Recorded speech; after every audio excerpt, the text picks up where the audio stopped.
So let's go ahead and get started recording. There's a couple things. So first things first, I've got to change this display settings to be. I have to extend my display in 1068, but here I need to duplicate them. So hopefully that didn't mess up too much. Okay. And let's go ahead and get this light down, because otherwise we're going to have a bit of an issue. So we left off talking about ArrayLists, right? And now ArrayLists, remember, as it turned out, are just really arrays on the back end, and we're just manipulating them. And what we found out is that, okay, the way we magically solve the problem of us making our arrays bigger as needed is that we literally make a different array, right? That's twice the size, and we just transfer anything over. It's not magic. It's just really boring. The first, as I put it last night, is the first of many disappointments in our class. So, it's just what. All right. So, there is a fly that's decided to come in here and just go around. All right. Code. So ArrayLists. So this example, my ArrayList. So okay, here's where we left off last night. Not last night, but for you guys. And all right. So we did the this method. We did the this size, being able to check if the size is empty, get something from our list, setting something in our list, adding, and we were dealing with this. Where basically, okay. We wrote our method, essentially, so we add an item to the array list. If it's out of bounds, we throw an exception. If our list was full, we reallocated, right? And that meant was that if our list was too big, wasn't big enough, but we made it, we doubled the size of it, okay? And that was a private method because we really didn't want people to just call this willy-nilly and double the capacity of our list the entire time, okay? Right, the size, if you remember, is the actual size of the list, is the actual number of stuff in the list, and the capacity is the amount of stuff it can hold. What about our other indices? That was the problem, which was basically, okay, we would just store the thing in there, but our problem was if we ran it, right, we'd end up with all these empty spaces. Essentially, we just kept overriding the same spot over and over again. We weren't shifting stuff out of the way. So we need to shift stuff out of the way. So I'm kind of graphical. I'm kind of a graphical thinker when it comes to this kind of stuff. So we're going to work on the board over here. This will teach me to store my pens in that drawer for easy use because other people can just easily find them and use them. All right, so let's look at it in our array list, or specifically the array underlying our array list. Okay. Yeah, let's make it a bit bigger because I also got the people in the back we need to see. All right, it's going to be a fairly simple one. It's going to hold A, B, Q, X. Okay? A, B, Q, X. And we've got two empty spots over here. So this is an array, I'd say, of what size? What's the size of this array list? 4. Its capacity is 6, right? Okay. So size and capacity are slightly different, right? But size is what we really care about for all practical purposes. Okay. So let's go ahead and say we want to add, not the way our current add method works, right? Because our current add method is incomplete. But let's go ahead and look at what if I wanted to add the string C to index 2. Right, so let's go ahead and add our indices labels, 1, 2, 0, 1, 2, 3, okay? And excuse my terrible handwriting, it hasn't really improved since 4th grade. So A, B, Q, X. So what we need to do is that we would really like it if, so let's think about our end result. If we want to add C over here, these Q and X, A and B, we don't care about them. They stay the same. Q and X need to get out of the way though, right? And what they'll do is that they'll move over here, right? They'll shift out of the way and we'll put, C there, okay? So that's the way that's the end result. We like this. Right now, we have this. So how do we get there? I mean, the way we can pretty much easily do this, though, is just we're just copying stuff over to the right, right? If you really just think about this, we can start here at the last index, right? Start here at x. We can copy x over to the right. That works. Now we have two x's, but that's not a problem because the next thing we're going to do is we're going to go to q and copy q over to the right, right? And we'll just overwrite that value. Okay, that solves that. So we don't need to copy b over. We don't have to shift because we don't have to move a and b over at all, right? So now that we've moved over q and x, we've got room to put c in, right? That's what we'd like to do. Right? That makes sense to everybody? We're just going to start from the last element. We're going to move everything over, and then once we move the element at the space that we're trying to put the thing at, that's when we'll stop. Right? And this is like a for loop. We can perfectly do this with a for loop, right? We just have to figure out where we're going to start.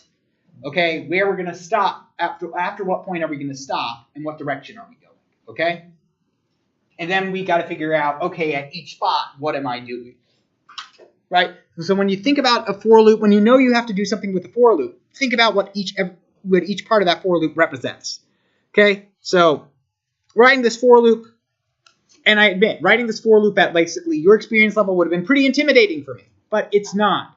Anymore because I've done it a bunch of times in class now, but also because the part of the reason we do this is to get, is to start building finesse and understanding that, what a for loop actually means. So we're going over at indices. So for int I is equal to, we want to start somewhere, and then while I is something else, we want to stop at some point. Okay, and then we want to figure out what direction we're going with I. Okay? Don't know any of that stuff. But we do know that what we're trying to do over here is that we're going to, if we're at this index, if we're like at, what we were doing, again, let me go ahead and just show you on the board. We're over here. If we're at index 3, we'd like to take that and move it into index 4. Or rather, we'll say maybe at index 4, we'll go ahead and be over here and move this into index 4, be over here and move this into index 3. So we're just going to, wherever we currently are, we're going to move it, what's currently at us over to the right area. So we're going to take, so remember what the equal sign means. It says we're going to take this value stored on the left, which is in this case, because we're dealing with generics, a memory location. So we're going to take the memory location on the left and store it in the memory, on the right, and store it in the memory location on the left. So we are taking, that value that we're currently at, data I, and we're going to store it to the right. And the indice to the right is just one more than the one we're at, right? So we're going to take what we're currently at and store it in the one on the right. Okay, that makes sense to everybody so far? All right, so that's what we're going to do. So now we got to figure out the parameters for this. Well, we need to start, since we're moving from the back to the front, obviously that means we'll want to be going I minus minus rather than I plus plus, right? Okay, so that's a third of the problem figured out there. Where do we need to start? We need to start at the end, right? The last indice is size minus 1, right? That's the last indice. If there are size things in the list, right? There are 4 things in the list right now. We need to start at index 3, right? If there were 12 things in the list, we need to start at index 11, right? Because that's the location of the last one. Yes? And say it was full to capacity. This excellent, an issue? Excellent point. Fortunately, because the way we actually wrote this, it won't be an issue. I was going to go back to it, but since you asked the question, I'll answer it now. So what's going to happen is that if it's full to capacity, right? We already asked if it's full to capacity. If it's full to capacity, we fill it up. Sorry, we make it so we make sure it's not full. We create a new empty array and transfer everything over. So we don't have to worry about that whole going out of bounds exception, which is an excellent thing to worry about. Okay. And what I like to do is to end up like showing you where we can get into serendipitous situations where we don't have to worry about out of bounds exceptions like this. Okay. But excellent question. So the reallocate, right, that means we don't have to worry about it going out of bounds. We don't have to worry about, you know, where we're going. So we start at the last index, and now we have to get to, we need to get to index, right? We want to insert it at index. So there's some relationship here between I and index. So while I is greater than index, maybe, except that if we did it at greater than index, we just, in this example, size would be 3, and while 3 is greater than 2, continue, do this. Then we get over here, I is equal to 2. Do we want to keep doing this? 2 is greater than 2? No, we don't want to keep doing this. But we still need to move it over one more to the right. So it needs to be greater than or equal to index. Right? So now if we run this, it works just fine. And our example from last time was, let's just take things and we're going to add them all at index 0. Right? Now, if you look at my console, it's not printing out everything, which is an error you'll come into, which is not an error, but it's a complication you'll come into later, right? This thing takes up space, right? Your console, we need like memory to display stuff, right? So, of course, programs can spit out as much as they want. I could have like this thing, you know, do a million lines or something, right? So your console is only going to hold so much space. So that's why it was only printed. It's only going back to 983 because my console is being a bit not stingy with the memory, but conservative with its memory. So, so if we go, but here we see that basically it's all added in reverse. If we just remove this over here, of course, it works the same way, right? Now, if we're slapping this onto the end, what's fantastic is that this process, we don't need this for loop. With this for loop, right, if we're adding something onto the end, I is size minus 1, index is greater than or equal to the index. Well, we're at index size currently. Index is size, right? And we're starting at size minus 1 if we're at, let me just make sure I'm getting this across to everybody.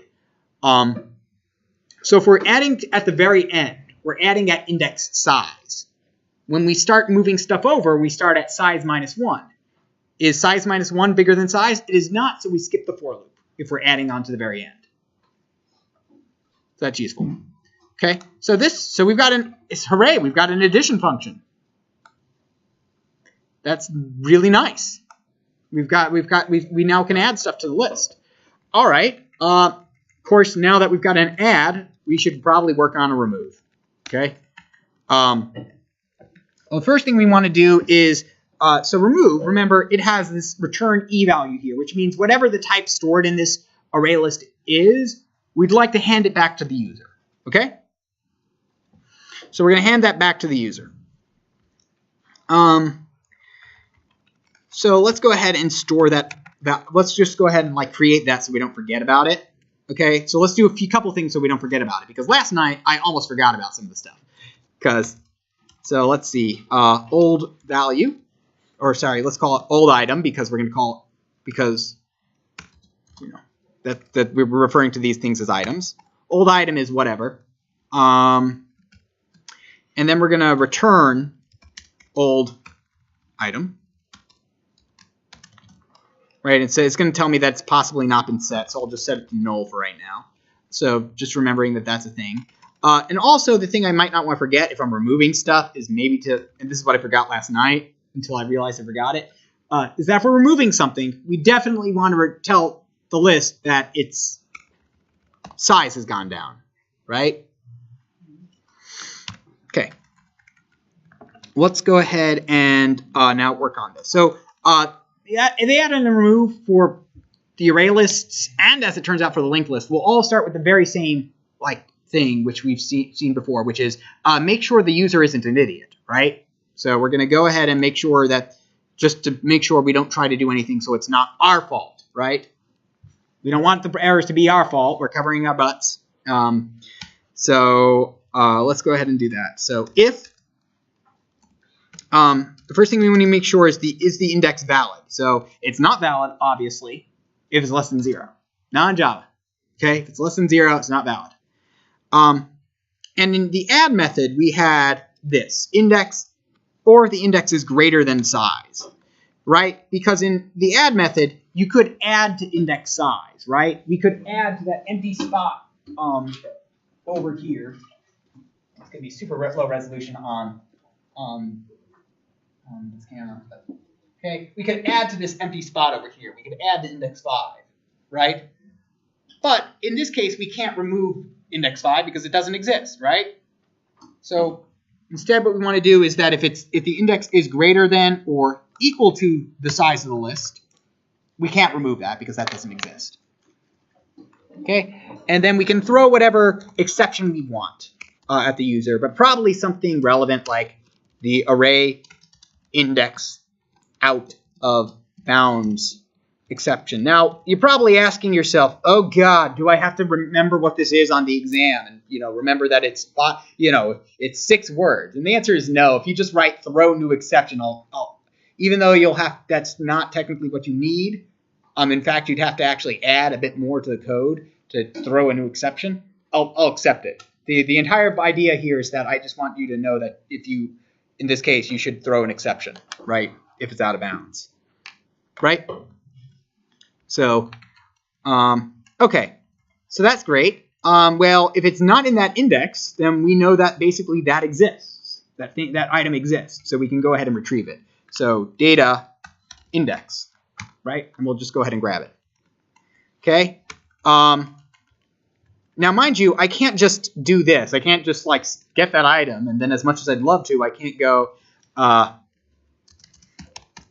I can't just do this, right? Because that's going to create, if I'm removing something from the center, that's just going to create a big gap in the center. Also, I need to be able to spell my variables correctly, but, one thing at a time. So I can't do this. So instead, what I have to do, let's see, we'll go back to see, so this should transfer over in a bit. Yep. So it is automatically switching. That's fantastic. So what we do need to do is that if we're back over here, Q, X, C, right? Say we want to, yes. Yeah, it's doing fine. Sorry, it's, oh, you're right. Okay.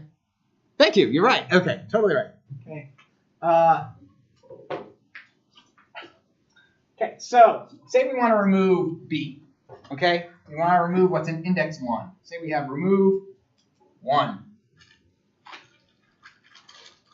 Okay, so that's a bit of a, so what do we need to do? Well, in order to do that, we need to shift everything over from, instead of going to the right, we go to the left. So what we could do is something where, what we'll do is actually something pretty simple. We'll say, okay, we're going to take what's in the left and to my right and store it where I am. So I'm starting here, I'm just going to grab C and put it here. And here, I'll copy Q over. And here, I'll copy X over. Okay? And then here at X, actually, as it turns out, I can just kind of just actually not do anything here, as it turns out. I know, it seems weird that I'm got 2 X's in here, but I'm going to be, what I'm going to do is since I'm reducing the size, right, the size was 5. Now the size is 4. And if I try to remove this X, and so for all intents and purposes, with the way we've coded this up, if we try to get this, well, it will be at greater than size, so we'll throw an exception, right? If we try to remove it, this other X, we'll throw an exception because that doesn't exist. If we try to add over here to this last index, we'll just overwrite it, so we don't actually have to touch it. We could set it to null if we really needed to make ourselves feel better, but there's no need for that. That would just add another line of code to overcomplicate things. So what we're going to do is that we're going to start, it's going to be the reverse of the add operation. We're going to start at this index, and then we're going to go all the way to the, start at the index that we're removing, go all the way to the end, and remove everything, and basically shift everything over. Okay, so, and, yep, okay. So, for int I, we're going to start at the index where we're removing stuff, while I is less than the size, because we want to go through all the indices. I plus plus. Although I might have to adjust this, right? I'm going to think, I always write my code and then think through it before I run it and test it, okay? So what we're going to do here is that at my current indice, I'm going to take the item to my right and store it in myself. Okay, so actually that means I just need to do size minus 1 over here as opposed to size, because I need to go all the way up to, right? If I'm removing B, C, if I'm removing B, C, Q, and X, right? So if I'm removing B, then I'll start at 1, and then I'll go over to 2 and copy. So I'll start at 1 and copy over C. I'll go to 2 and copy over Q. And I'll go to Q and copy over X, and that's all I need. I don't need to go to the last index. Okay? So size minus 1 is all I need. So let's go ahead and test that out. All right? So let's go ahead and just see what we have. Rather than printing out everything, every step, I'm just going to print out the end result, right? We've got 1,000 items here. Okay? And we're just slapping stuff onto the end, so it goes from 0 to 99. Nothing exciting, right? Okay? So what I'm going to do is I'm going to write another for loop. Okay? And I'm going to remove, let's say, 100 items. And I'm always going to remove the item at index, let's say, 0 to start out with. So remove the item at index 0. And then I'll system.out.println what I removed, just to confirm that I'm removing the item. So I'm always removing what's at the front of the list.